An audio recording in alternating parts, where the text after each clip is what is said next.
ओम शांति।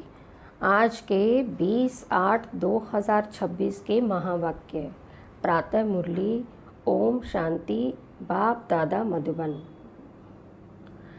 बाबा ने आज कहा, मीठे बच्चे, बाप आए हैं तुम्हें इस पाप की दुनिया से निकाल चैन की दुनिया में ले जाने। बाप द्वारा तुम्हें सुख शांति की 2 सौगातें मिलती हैं। प्रश्न है, सारी दुनिया में सच्ची सच्ची नंस तुम हो। सच्ची नंस किसे कहेंगे? आज बाबा सच्ची नंस के बारे में बता रहे हैं। उत्तर है, सच्ची नंस वो जिनकी बुद्धि में एक की याद हो, अर्थात नन बट वन। वे अपने को भल नंस कहलाती हैं, क्राइस्ट की नंस जो होती हैं, लेकिन उनकी बुद्धि में सिर्फ एक क्राइस्ट की याद नहीं, क्राइस्ट को भी गॉड का बच्चा कहेंगे। तो उनकी बुद्धि में है और तुम्हारी बुद्धि में एक बाप है। माना उनकी बुद्धि में 2 हैं कि क्राइस्ट भी है, भगवान भी है, तो 2 को याद कर रही हैं। हमारी बुद्धि में एक बाप है, क्योंकि बाप ही ज्ञान का सागर वो सुना रहा है। इसलिए तुम सच्ची सच्ची नंस हो। तुम्हें बाप का फरमान है, पवित्र रहना है। गीत है आज का, इस पाप की दुनिया से कहीं दूर ले चल। ओम शांति। मीठे मीठे रूहानी बच्चों ने गीत सुना। किसने सुना? आत्माओं ने। आत्मा को परमात्मा नहीं कहा जा सकता, मनुष्य को भगवान नहीं कह सकते। अच्छा, अभी तुम हो ब्राह्मण, तुमको अभी देवता नहीं कहा जाता, ब्रह्मा को भी देवता नहीं कहा जा सकता। बल कहते हैं ब्रह्मा देवताए नमः, विष्णु देवताए नमः, परंतु ब्रह्मा और विष्णु में तो बहुत फर्क है। विष्णु को देवता कहा जाता है, ब्रह्मा को देवता नहीं कह सकते, क्योंकि वो है ब्राह्मणों का बाप। ब्राह्मणों को देवता नहीं कहा जा सकता। अब ये बातें कोई मनुष्य को तो समझा नहीं सकते, भगवान ही समझाते हैं। मनुष्य तो अंधश्रद्धा में जो आता है सो बोल देते हैं। अभी तुम बच्चे समझते हो कि रूहानी बाप हम बच्चों को पढ़ा रहे हैं। अपने को आत्मा समझना चाहिए। अहम आत्मा ये शरीर लेती है। अहम आत्मा ने 84 जन्म लिए हैं। जैसे जैसे कर्म करते हैं वैसे शरीर मिलता है। शरीर से आत्मा अलग हो जाती है तो फिर शरीर से प्यार नहीं रहता, आत्मा से प्यार रहता है। आत्मा में भी प्यार तब है जबकि आत्मा शरीर में है। अब पितरों को मनुष्य बुलाते हैं, शरीर तो उनका खत्म हो गया, फिर भी उनकी आत्मा को याद करते हैं। इसीलिए ब्राह्मण में बुलाते हैं, कहते हैं फलाने की आत्मा आओ, ये भोजन आकर खाओ। गोया आत्मा में मोह रहता है, परंतु पहले शरीर में मोह था। जब वो जिंदा था तो शरीर में था, वो शरीर याद आता था। ऐसे नहीं समझते कि हम आत्मा को बुलाते हैं, माना पितृ भी खिला रहे हैं, फिर भी ये नहीं समझ रहे हैं कि आत्मा को बुला रहे हैं। शरीर तो खत्म हो गया। आत्मा ही सब कुछ करती है। आत्मा में अच्छे व बुरे संस्कार रहते हैं। पहले पहले है देह अभिमान, फिर उसके बाद और विकार आते हैं। सबको मिलाकर कहा जाता है विकारी। जिसमें ये विकार नहीं है उनको कहा जाता है निर्विकारी। तो ये तो समझते हो कि बरोबर भारत में जब देवी देवता थे तो उनमें दैवी गुण थे। इन लक्ष्मी नारायण का है ही देवी देवता धर्म। जैसे क्रिश्चियन धर्म में मेल अथवा फीमेल सब क्रिश्चियन हैं, ये भी कहा जाता है, ये भी कहा जाता है देवी देवता। माना यहाँ भी सारे मेल फीमेल वो देवी देवता, राजा रानी प्रजा सब देवी देवता धर्म के हैं। तो ये बहुत ऊंच सुख देने वाला धर्म है देवी देवता धर्म, जो भगवान स्थापन कर रहा है पढ़ाई करा के, बहुत सुख देने वाला है। बच्चों ने गीत भी सुना, पाप की दुनिया का गीत बोला ना बाबा ने। ये आत्मा ने कहा कि बाबा ऐसी जगह ले चलो जहाँ मुझे चैन शांति हो। वो तो है सुख धाम। और शांति धाम, जहाँ पे चैन मिलेगा वो सुख धाम है, शांति मिलेगी शांति धाम में। और स्वर्ग में तो दोनों ही होते हैं, सुख धाम में तो चैन भी है शांति भी है। यहाँ बड़े बेचैन हैं, सतयुग में बेचैनी होती नहीं। आत्मा जानती है कि बाबा बगैर कोई चैन की दुनिया में ले जा ही नहीं सकते हैं। बाप कहते हैं मुक्ति और जीवन मुक्ति ये दो सौगातें मैं कल्प कल्प लाता हूँ, परंतु तुम भूल जाते हो। ड्रामा में भूलना ही है, माना तुम्हारा भी कसूर नहीं है, ड्रामा में है। आत्मा पतित होगी तो भूल जाएगी। सब भूल जाएं तब तो मैं आऊँ, माना सब पतित हो जाते हैं, भूल जाते हैं, तब भगवान आके फिर रिवाइज कराता है, रिमाइंडर देता है। अभी तुम ब्राह्मण बने हो, तुमको निश्चय है कि हमने 84 जन्म लिए हैं। जो पूरा ज्ञान नहीं उठाएंगे वो पहले नई दुनिया में भी नहीं आएंगे। त्रेता व त्रेता के अंत में आ जाएं। सारा मदार है पुरुषार्थ पर। सतयुग में सुख था, इन लक्ष्मी नारायण का राज्य था। अच्छा, इसके अगले जन्म में ये कौन थे? माना ऐसे ही तो नहीं लक्ष्मी नारायण बन गए। किसको पता ही नहीं है कि कैसे लक्ष्मी नारायण बने, अगले जन्म में वो क्या थे। अगले जन्म में ये ब्राह्मण थे, माना भगवान ने इनको पहले अडॉप्ट किया, ब्राह्मण बनाया। उससे पहले शूद्र थे। वर्णों पर तुम अच्छी रीति समझा सकते हो कि आत्मा कैसे कैसे वर्ण पार करती है 84 जन्मों में। अभी तुम समझते हो कि हम 21 जन्म के लिए चैन पाएंगे। बाबा हमको वो रास्ता बता रहे हैं। हम अभी पतित हैं, इसीलिए बेचैन हैं, दुखी हैं। जहाँ चैन हो उसको सुख शांति कहेंगे। तो अब तुम बच्चों की बुद्धि में है आदि मध्य अंत का ज्ञान है। बुद्धि में जो भगवान ने शुरू में कैसी सृष्टि थी, मध्य में कैसी हुई, अब अंत में कैसी है, सारा ज्ञान भगवान ने दे दिया। समझते हो कि बरोबर सतयुग में भारत कितना सुखी था, दुख अथवा बेचैनी का नाम ही नहीं था। अभी तुम पुरुषार्थ कर रहे हो स्वर्ग में जाने के लिए। अभी तुम बने हो ईश्वरीय संप्रदाय के और वो हैं आसुरी संप्रदाय के। कहते हैं ना, पाप आत्मा, आत्माएं अनेक हैं और परमात्मा एक है। सब ब्रदर्स हैं, सब परमात्मा हो ही नहीं सकते। माना कहते तेरे में भगवान मेरे में भगवान, बाबा कहते सारे परमात्मा हो ही नहीं सकते, परमात्मा तो एक ही है। इतनी थोड़ी सी बात भी मनुष्यों की बुद्धि में नहीं है। बाबा ने समझाया है ये सारी दुनिया बड़ा बेहद का टापू है। वो छोटे छोटे टापू होते हैं, इस बेहद टापू पर रावण का राज्य है। इन बातों को मनुष्य नहीं समझते हैं, वो तो सिर्फ कहानियाँ सुनाते रहते हैं। कहानी को ज्ञान नहीं कहा जाता। कहानी का क्या है, वो तो किसी देहधारी ने लिखी है, उनसे ज्ञान थोड़ी ना मिलेगा, उनसे जीवन पलटी थोड़ी होगा, उनसे हमारे विकर्म विनाश थोड़ी होंगे। उनसे मनुष्य सदगति को पा नहीं सकते, कहानियों से पा नहीं सकते सदगति को। ज्ञान से सदगति मिलती है। ज्ञान देने वाला है एक बाप, दूसरा ना कोई।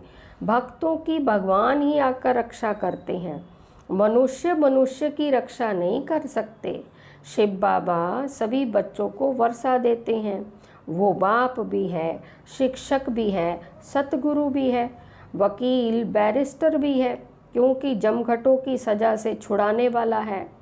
जमघट कौन? यमदूत जिसे कहते हो ना, तो वो आके सज़ा देते हैं मनुष्यों को। ऐसे शास्त्रों में सुना भी है, पढ़ा भी, यकीन भी करते हैं। सतयुग में कोई भी जेल में नहीं जाएंगे, बाप सबको जेल से छुड़ाते हैं। बच्चों की सर्वश्रेष्ठ सब मनोकामनाएं पूरी होती हैं। रावण द्वारा अशुद्ध कामनाएं पूरी होती हैं और बाप द्वारा शुद्ध कामनाएं पूरी होती हैं। शुद्ध कामनाएं पूरी होने से तुम सदा सुखी बन जाते हो। अशुद्ध कामना है पतित विकारी बनना। पावन रहने वाले को ब्रह्मचारी कहा जाता है। तुमको भी पवित्र रहना है, पवित्र बन और पवित्र दुनिया का मालिक बनना है। पतित से पावन एक बाप ही बनाते हैं। साधु संत आदि तो विकार से ही पैदा होते हैं, देवताओं के लिए ऐसे थोड़ी कहेंगे, वो विकार से होते नहीं पैदा, वो तो योग बल से पैदा होते हैं। यहाँ वहाँ विकार होते ही नहीं है, वो है ही पावन दुनिया, माना निर्विकारी दुनिया। लक्ष्मी नारायण संपूर्ण निर्विकारी थे, भारत पवित्र था, ये अभी तुम समझते हो। सतयुग में प्योरिटी थी तो पीस प्रॉस्पेरिटी थी, सब सुखी थे। रावण राज्य जब से हुआ तो फिर गिरते ही आए हैं, अभी तो कोई काम के ही नहीं रहे हैं, एकदम कौड़ी मिसल बन गए हैं। अब फिर हीरे मिसल बाप द्वारा बनते हो। भारत जब सतयुग था तो हीरे जैसा था, अब तो कौड़ी मिसल भी नहीं है, अपने धर्म का ही किसी को पता नहीं पड़ता, पाप करते रहते हैं। वहाँ तो पाप का नाम नहीं है, तुम देवी देवता धर्म के नामी ग्रामी हो। देवताओं के ढेर चित्र हैं, और धर्मों में देखेंगे एक ही चित्र रहता है।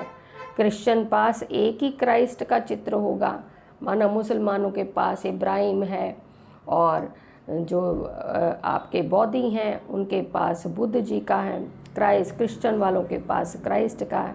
और यहाँ देवी देवताओं के देखो कितने चित्र हैं।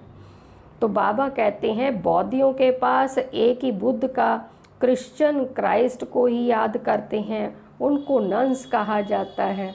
नंस माना सिवाय एक क्राइस्ट के और कोई नहीं, इसीलिए कहते नन बट क्राइस्ट, ब्रह्मचारी रहते हैं। तुम भी नंस हो, तुम अपने गृहस्थ व्यवहार में रहते नंस बनती हो, माना वो चर्च में नंस रहती हैं, हम घर में रह के नंस बनती हैं। एक ही बाप को याद करती हो, नन बट वन, एक शिव बाबा दूसरा ना कोई। उन्हों की बुद्धि में फिर भी दो आ जाते हैं, क्राइस्ट के लिए भी समझेंगे कि वो गॉड का बच्चा था, परंतु उनको गॉड की नॉलेज नहीं। तुम बच्चों को नॉलेज है, सारी दुनिया में ऐसा कोई भी नहीं जिसको परमात्मा की नॉलेज हो। परमात्मा कहाँ रहते हैं, कब आते हैं, उनका क्या पार्ट चलता है, कोई भी नहीं जानते। भगवान को जानी जाननहार कहते हैं, समझते हैं वो हमारे दिल की बात को जानते हैं। ये जानी जाननहार का मतलब भी समझा दिया कि वो दिल की बात नहीं जानता है, वो जानता है सृष्टि कैसे शुरू में क्या थी, मध्य में क्या थी, अंत में क्या थी।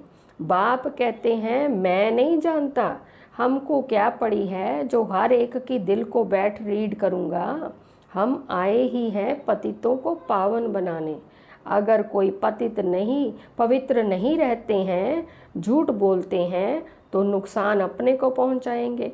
गाया हुआ है, देवताओं की सभा में असुर जाकर बैठते थे, वहाँ अमृत बांटा जाता था, कोई विकार में जाकर फिर छिपकर आए बैठते तो वो असर हुए ना, आप ही अपना पद भ्रष्ट कर देंगे। हर एक को अपना पुरुषार्थ करना है, नहीं तो अपना ही सत्यानाश करते हैं। बहुत ऐसे हैं जो छिपकर बैठ जाते हैं, कहते हैं हम विकार में थोड़ी जाते हैं, परंतु विकार में जाते रहते हैं। ये गोया अपने को ठगते हैं, अपनी ही सत्यानाश करते हैं। परमपिता परमात्मा जिसका राइट हैंड धर्मराज है, उनके आगे झूठ बोलते हैं तो खुद ही दंड के भागी बन पड़ते हैं। बहुत सेंटर्स में भी ऐसे होते हैं। बाबा जब पहली बार दिल्ली में गया था तो रोज़ एक आता था और विकार में जाता रहता था। ब्रह्मा बाबा की बात कर रहे हैं। पूछा जाता था कि जबकि पवित्र नहीं रहते हो तो आते ही क्यों हो यहाँ? कहता था आऊँगा नहीं तो फिर निर्विकारी कैसे बनूँगा। पवित्रता अच्छी लगती है परंतु रह भी नहीं सकता हूँ, आखिर तो सुधर जाऊँगा, नहीं आऊँगा तो बेड़ा गर्क हो जाएगा, और कोई रास्ता ही नहीं है, इसीलिए हमको यहाँ आना पड़ता है। बाप समझाते हैं तुम वायुमंडल खराब करते हो, कहाँ तक ऐसे आते रहेंगे। पावन जो बनते हैं उनको पतित से जैसे घृणा आती है। कहते हैं बाबा इनके हाथ का खाना भी अच्छा नहीं लगता। बाप ने युक्ति भी बताई है, खान पान की खिटपिट होती है, ऐसे तो नहीं कि नौकरी छोड़ देंगे, फिर युक्ति से चलाना होता है। कोई को समझाओ तो फिर बिगड़ पड़ते हैं कि पवित्र कैसे रहेंगे। ये तो कब सुना नहीं है। सन्यासी भी रह नहीं सकते, जब घर बार छोड़ जाते हैं तब वो पवित्र रह सकते हैं। परंतु ये किसको पता ही नहीं है कि यहाँ पर पतित पावन परमपिता परमात्मा पढ़ाते हैं। तो बाबा कहते पवित्र कैसे नहीं रहोगे, जब वो ज्ञान डाल रहा है, सब कुछ शक्ति दे रहा है, तो कैसे पवित्रता की शक्ति नहीं देगा। तो बाबा कहते नहीं मानते, इसीलिए विरोध करते हैं। शिव बाबा ब्रह्मा तन में आते हैं, कोई शास्त्र दिखाओ। ये तो गीता में लिखा हुआ है कि मैं साधारण बूढ़े तन में आता हूँ। वो अपने जन्मों को नहीं जानते, ये तो लिखा हुआ है। फिर तुम कैसे कहते हो कि परमात्मा कैसे मनुष्य तन में आएंगे? जब लिखा हुआ शास्त्र में, पतित तन में ही आकर रास्ता बताएंगे ना, ऊपर से कोई छड़ी तो घुमाएंगे नहीं। आगे भी आए थे और कहा था माम एकम याद करो, वही परम धाम में रहते हैं और कहते हैं माम एकम याद करो। श्री कृष्ण का शरीर तो मूल वतन में नहीं होगा जो कहे कि माम एकम याद करो।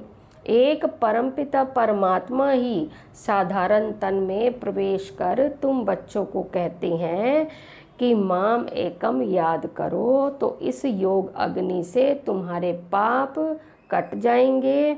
इसीलिए ही मुझे पतित पावन कहते हैं। पतित पावन ज़रूर आत्माओं का होगा ना। बाबा कहते जानवरों का थोड़ी होगा, पेड़ पौधों का थोड़ी होगा। किसको पतित, कौन पतित हुआ, पावन किसको बनाना है? तो पतित पावन आत्माओं का होगा ना। पतित भी आत्मा ही बनती है। बाप कहते हैं तुम पवित्र आत्मा 16 कला संपूर्ण थी, अभी 9 कला बिल्कुल ही पतित बन गए हो। मैं कल्प कल्प आकर तुमको समझाता हूँ। तुम जो काम चिता पर बैठ पतित बन जाते हो, फिर ज्ञान चिता पर बिठाकर तुमको पावन बनाता हूँ। भारत में पवित्र प्रवृत्ति मार्ग था, अभी अपवित्र प्रवृत्ति मार्ग है। किसी को भी चैन नहीं है। अब बाप कहते हैं दोनों ज्ञान चिता पर बैठो, माना हस्बैंड वाइफ दोनों। हर आत्मा को अपने अपने कर्मों अनुसार शरीर मिलता है। ऐसे नहीं कि दूसरे जन्म में वही पति पत्नी आपस में मिलेंगे, नहीं। इतनी रेस कर ना सकें, ये तो पढ़ाई की बात है ना। क्योंकि कभी पति पत्नी आगे निकल जाती तो कभी पति आगे निकल जाता है। बाबा कहते हैं अज्ञान काल में हो सकता है, आपस में बहुत प्रेम है तो उनकी मनोकामनाएं पूरी हो सकती हैं। वो तो है पतित विकारी मार्ग। पति के पीछे पत्नी चिता पर बैठती है तो दूसरे जन्म में भी जाकर उनसे मिलती है, परंतु दूसरे जन्म में उनको थोड़ा ही मालूम पड़ेगा कि हम लोग ऐसे इकट्ठे ही शरीर छोड़े हैं। तो बाबा कहते हैं उनको मालूम थोड़ी पड़ेगा। तुम भी बाबा के साथ ज्ञान चिता पर चढ़ते हो, ये छीछी शरीर छोड़ चले जाएंगे, तुमको ये अभी मालूम है। उनको तो नहीं रहता कि हम आगे जन्म में ऐसे साथी थे। तुमको भी बाद में वहाँ ये बातें याद नहीं रहेंगी। जब सतयुग में चले जाएंगे ये ज्ञान भूल जाएगा। अभी तुम्हारी बुद्धि में एम ऑब्जेक्ट है, मम्मा बाबा लक्ष्मी नारायण बनेंगे, विष्णु है देवता। प्रजापिता ब्रह्मा को देवता नहीं कह सकते, ब्रह्मा सो देवता बनते हैं। ब्रह्मा सो विष्णु, विष्णु सो ब्रह्मा कैसे बनते हैं ये अभी तुमने समझ लिया है। अभी तुम जानते हो कि चैन सिर्फ स्वर्ग में ही होता है। कोई मरते हैं तो कहते हैं ना स्वर्ग गया, अर्थात चैन में गया। बेचैनी में पतित रहते हैं। बाप फिर भी कहते हैं अपने को आत्मा समझ बाप को याद करो तो विकर्म विनाश होंगे। बाकी है डिटेल में समझने की बातें। बाप नॉलेजफुल है तो तुमको भी अपने जैसा नॉलेजफुल बनाएंगे। बाप की याद से तुम सतो प्रधान बनेंगे। ये आत्माओं की रेस है, जो जास्ती याद करेंगे वो जल्दी बनेंगे। ये है योग और पढ़ाई की रेस। स्कूल में भी रेस होती है ना, 150 स्टूडेंट्स होते हैं, उनमें से जो नंबर 1 निकलते हैं उनको स्कॉलरशिप मिलती है। एक ही पढ़ाई लाखों करोड़ों आत्माओं के लिए होती है। तो इतने स्कूल भी होंगे ना। अब तुमको ये पढ़ाई पढ़नी है, सबको रास्ता बताओ, अंधों की लाठी बनो, घर घर में पैगाम पहुंचाना है। अच्छा, मीठे मीठे सिकी लदे बच्चों प्रति माता पिता बाप दादा का याद प्यार और गुड मॉर्निंग। रूहानी बाप की रूहानी बच्चों को नमस्ते। हम रूहानी बच्चों की रूहानी माता पिता बाप दादा को याद प्यार गुड मॉर्निंग और नमस्ते। आज धारणा के लिए मुख्य सार में बाबा ने बताया, नंबर 1, अब अशुद्ध कामनाओं का त्याग कर शुद्ध कामनाएं रखनी है। सबसे शुद्ध कामना है पवित्र बनकर पवित्र दुनिया का मालिक बने। कोई भी भूल को छिपाकर अपने आप को ठगना नहीं है। धर्मराज बाप से सदा सच्चा रहना है। दूसरा पॉइंट, ज्ञान चिता पर बैठ इस पढ़ाई में रेस कर भविष्य नई दुनिया में ऊंच पद पाना है। योग अग्नि से विकर्मों के खाते को दग्ध करना है। आज का वरदान बाबा ने दिया, बुद्धि की प्रीत एक प्रीतम से लगाकर सदा सन्मुख की अनुभूति करने वाले विजयी रत्न। बुद्धि की प्रीत एक प्रीतम से लगाकर सदा सन्मुख की अनुभूति करने वाले विजयी रत्न भव। प्रीत बुद्धि अर्थात बुद्धि की लगन एक प्रीतम के साथ लगी हुई हो। जिसकी एक के साथ प्रीत है उनकी अन्य किसी भी व्यक्ति व वैभव के साथ प्रीत जुट ही नहीं सकती। वे सदा बाप दादा को अपने सन्मुख अनुभव करेंगे। उन्हें मनसा में भी श्रीमत के विपरीत व्यर्थ संकल्प व विकल्प नहीं आ सकते। उनके मुख से व दिल से यही बोल निकलते, तुम ही से खाऊं, तुम ही से बैठूं, तुम ही से सोऊं, तुम ही से लाड लड़ाऊं, तुम ही से सर्व संबंध निभाऊं। ऐसे सदा प्रीत बुद्धि रहने वाले ही विजयी रत्न बनते हैं। आज का स्लोगन है, चाहिए चाहिए का संकल्प पाना भी रॉयल रूप का मांगना है। माना ये चाहिए वो चाहिए, तो बाबा कहते चाहिए चाहिए का संकल्प पाना भी रॉयल रूप का मांगना है। ये अव्यक्त इशारे अपवित्रता के बीज को भी समाप्त कर संपूर्ण स्वच्छ पवित्र बनो। संगम युग पर बाप दादा ने सभी बच्चों को पहला व्रत दिया है, संपूर्ण पवित्र भाव। ये पवित्रता का व्रत सिर्फ ब्रह्मचर्य का व्रत नहीं है, लेकिन ब्रह्मा बाप समान हर बोल में पवित्रता का वाइब्रेशन समाया हुआ हो, हर संकल्प में पवित्रता का महत्व हो, हर कर्म में कर्मयोगी जीवन का अनुभव हो। इसको कहा जाता है ब्रह्मचारी सो ब्रह्माचारी। ओम शांति।